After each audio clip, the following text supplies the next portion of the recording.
Started. Hi everyone, welcome to Sydney. My name is Felipe Montero, and I'm here to give a project update and overview of the Murano project. I am a core reviewer of Murano and have been since the Okada release cycle. Unfortunately, the PTL for the cycle was unable to attend due to unfortunate extenuating circumstances. So what is Murano? Murano, in a nutshell, in one liner, is an application service catalog for OpenStack, and its mission statement is to provide an application catalog service so that users can compose and deploy composite environments on an application abstraction level while managing the application lifecycle. So that's quite a mouthful, and what that translates down to is that Murano is an application catalog. It enables users to compose complex applications using Murano's DSL and then deploy those applications in so-called environments, which are really just it's an abstract term for composite applications, as well as managing the sort of network capabilities and security groups and other sort of resources that are needed for the applications. So a little bit about the project background in terms of the latest survey adoption numbers from the, I believe the last survey in April or thereabouts this year. So currently 5% of users of OpenStack clouds are deploying Murano into production, and 12% of those into dev and QA environments. Nevertheless, 29% of users are considering deploying Murano into production clouds. So I'll return to the contributors' statistics in a little bit, but I want to emphasize the OpenStack Pike features that we focused on during the Pike release cycle. It's been a little time since Murano gave a project update, so well, we focused on a lot of security enhancements, and I think test coverage also falls under security enhancements. But so one thing we did is we now allow users to encrypt and decrypt fields in applications, whereas before Murano basically treated all strings as plain text. Now we can allow the specific fields to be encrypted, so that way you have peace of mind that you don't have plain text passwords being saved in your database. And then there's also a UI dashboard component which allows you to decrypt the passwords that have been encrypted in the database. There are also a number of UI enhancements, including a new deployments UI screen, allowing you to see an overview of all the environments that have been deployed, whereas before it was a little difficult to find deployments. You had to click on an individual environment, and then you could only see the deployments for that specific environment. Now you can see all the deployments from an overall high-level perspective. There was also some enhancements regarding security group selection. So before, from the UI, you could only you couldn't select it. So this is important because Murano is unique in that it has some strong UI capabilities for composing applications. You don't simply have to write out the, you don't have to input the fields in like a text file. You can do a lot of things dynamically via the UI. However, there's room for improvement there, so that's one thing we did. Another thing we started on actually was a policy and code implementation before it became a Queen's community goal, so that might seem a little paradoxical. That's why this is on the Pike feature slide, but that's because we decided to, be a quick follower and decide to do policy and code for Murano. And a huge sore point for Murano in the past has been the API reference documentation, which was lacking. So we basically just overhauled all the documentation and made it in line with what all the other, most of the other services have done, basically providing documentation that most users expect and require. And finally, test coverage, which was pretty heavy investment because there were many testing gaps throughout Murano. And we believe in basically making sure that our various OpenStack projects are tested thoroughly. And through that process, we uncovered something like 20 bugs and patched them. And then we focused on Selenium testing as well, which Murano is rather unique in that regard, in that it uses UI dashboards to sort of drive functional testing throughout the Murano service. And finally, we also enhanced Tempest, and that's been ongoing, Tempest testing, that is, throughout the Queen cycle as well. So the Pike release themes were security and user experience. These have been two rather sore points in Murano for a while. So security was definitely something that was driven, I think. I've alluded to this earlier. Testing was something that helped us to uncover a lot of security gaps. And encrypting passwords is another really important security addition to Murano. And the second thing that we've gotten a lot of feedback from various stakeholders is the user experience lacking. That is, wanting further UI enhancements, wanting the UI to be a little bit easier to browse and interact with. So those were the takeaway themes for the Pike release cycle. The rest wasn't really focused on so much due to contribution shortage, which I'll get to in a moment. So let's talk about Queen's enhancements and features. So I'm prefixing this with possible. Some of these are currently being worked on. Some of these are really envisioned, and it's just a matter of finding the contributors to sort of drive home these features. So one thing we want to do is do further UI framework enhancements to carry forward the usability theme and Queens as well. That includes visibility control for form elements, right? So this is just another quality of life thing to make it easier to basically deploy applications and input the data in order to customize the applications. Radio buttons and various other UI features that have been added to Horizon that are currently lacking in Murano. Again, just a nice quality of life feature that we'd like to have in Murano. And we have a lot of technical debt.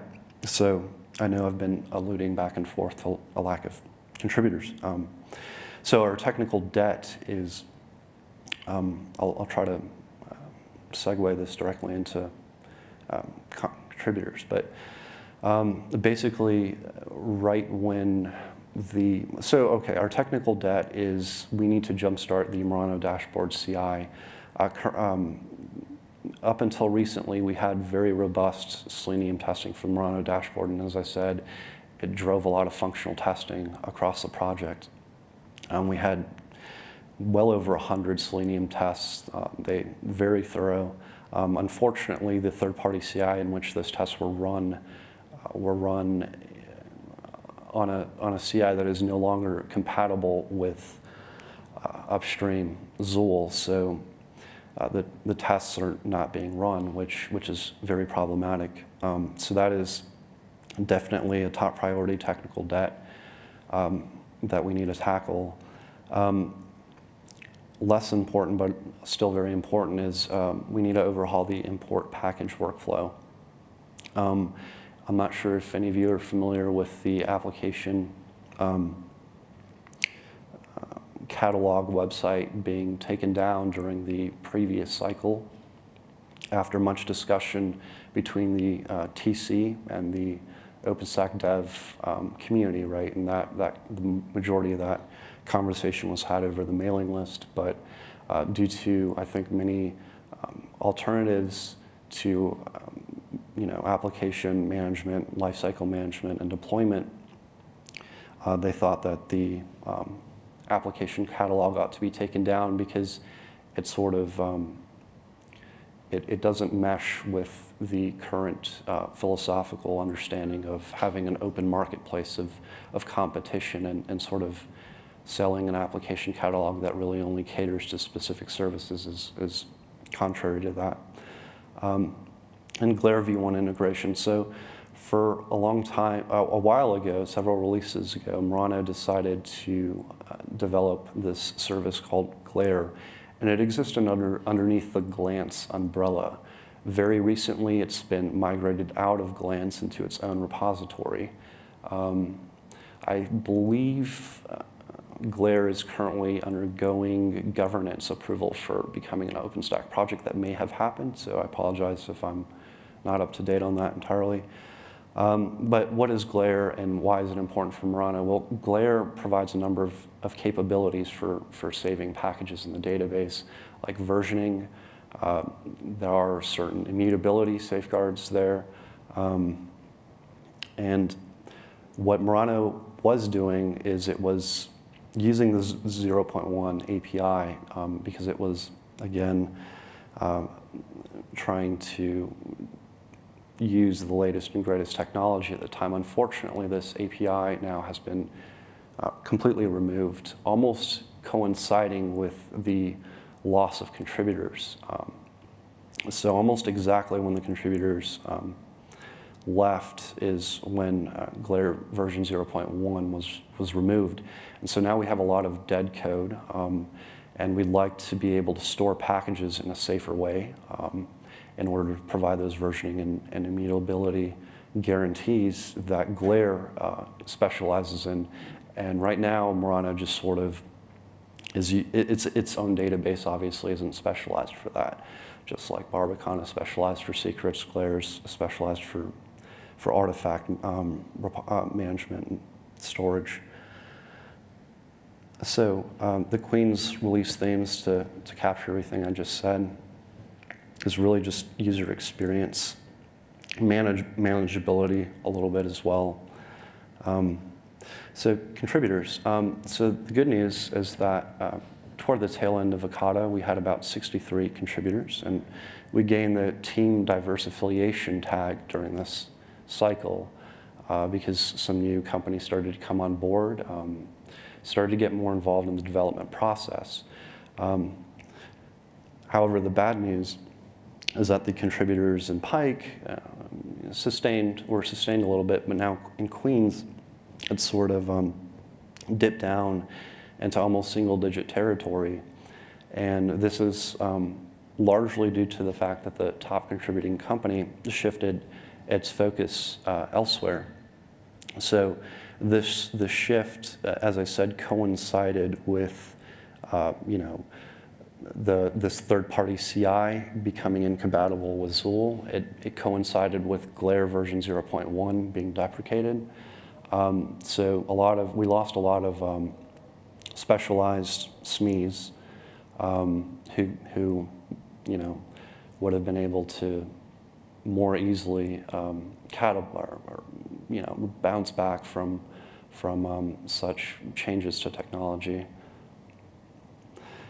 So I think that this is just a cautionary tale, right? So we can see that company diversity is essential.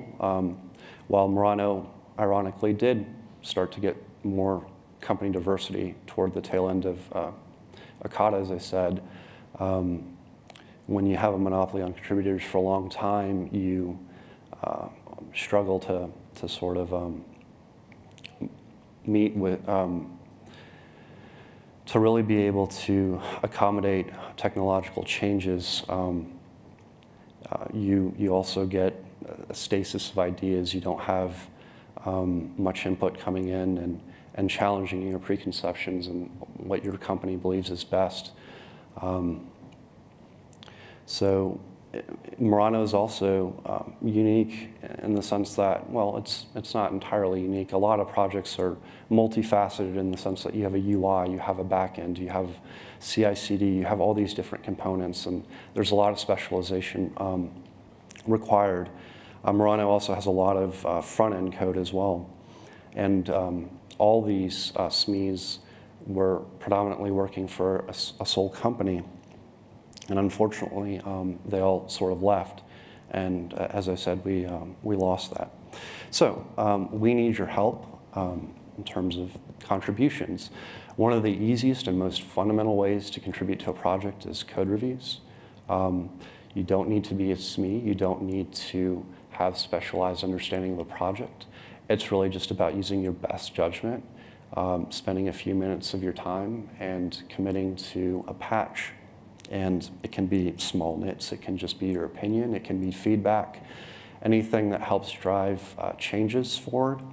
Currently, a lot of the code reviewing is done by just a few core reviewers. It's, I think, a healthy process for core reviewers to make a final decision on whether something ought to be merged and relying on +1s and -1s from the greater community so that we have, of course, a diversity of opinion, which is essential for the health of these projects. So I'd say code reviews is really a great way to get involved.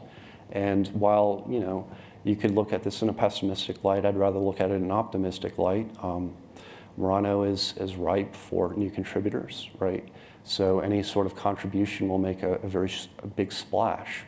And this will help for your company or, you know, to get better involved and more quickly involved in the project in a more significant capacity, right? So another way is documentation. Murano has pretty good documentation, but a lot of it is sort of out of date or detached from the code base itself, and we need contributors to sift through that documentation and align it with what is currently in existence. For example, we have Glare documentation, but clearly it's not mentioning that Glare isn't there right now because we removed the 0.1 version API. So it's important that our stakeholders and our operators know that the documentation, that they have up-to-date documentation. And finally, bug fixes. Bug fixes are a very quick and easy way to get involved. And again, you're making a significant impact to the project, even if the bug fix only constitutes a few lines of code. As I said, one of the ways I got involved starting out was via just testing coverage, and through that process I uncovered numerous bugs. And you know, a lot of these bugs are sore points, and when they're left in the code base undetected, they cause cascading issues over time. So contributions don't need to be significant. They really just need to be fairly small. But nevertheless, their accumulation is large. So that is the bulk of my presentation. I'm opening up now to Q&A as we're running short on time.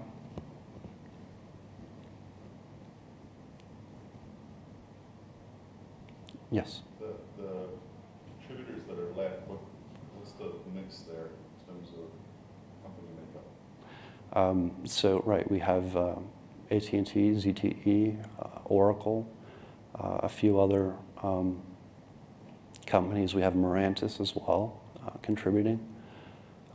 So we have, you know, it's not just monolithic, right, in terms of company contributions, but it's definitely not what it was toward the tail end of Okada or the beginning of the Pike cycle. Any other questions?